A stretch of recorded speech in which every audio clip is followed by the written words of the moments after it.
Pemirsa, kantor Kemenak Kota Banda Aceh minggu kemarin memperingati Hari Santri Nasional. Dalam pidatonya, Kakmenag Kota Banda Aceh menekan bahwa jihad memiliki makna mendalam, bukan hanya pertempuran namun juga perjuangan dalam memperkuat iman, mendalamkan ilmu, dan memperbaiki diri. Kepala Kementerian Agama Kota Banda Aceh Abrar memimpin upacara Hari Santri Nasional 2023 di Pasantren Modern Babun Najah minggu kemarin. Acara ini dihadiri juga Kasubag Tata Usaha Aida Rina Elisifa, para kasih kantor Kementerian Agama Kota Banda Aceh, Kepala KUA, sejumlah kepala sekolah, Forkopimda, dan turut hadir santri perwakilan dari beberapa dayah Pompes Modern di Banda Aceh. Tema Hari Santri tahun ini adalah Jihad Santri Jayakan Negeri.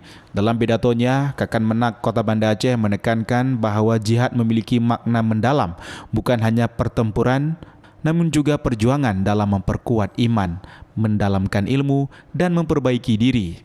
Santri sebagai pilar keagamaan harus menjadi motor penggerak kemajuan bangsa. Tentu ke depan di pondok pesantren, santri menuntut ilmu, santri menjadi teladan, dan nanti setelah kembali ke masyarakat dengan ilmu yang ada, dengan keteladanan yang ada, mereka bisa memimpin bangsa ini, mereka bisa memimpin pondok pesantren.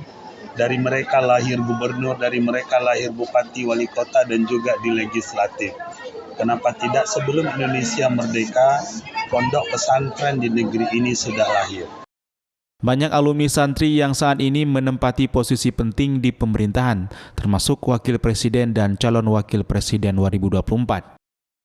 Abrar mengajak semua peserta mengucapkan jargon Hari Santri 2023, berdaya menjaga martabat kemanusiaan.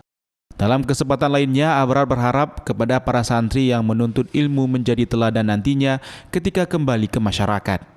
Acara ditutup dengan penampilan rangkaian kegiatan oleh santri Babun Najah seperti rapai geleng, musikalisasi puisi, nasyid, dan juga persembahan tapak suci.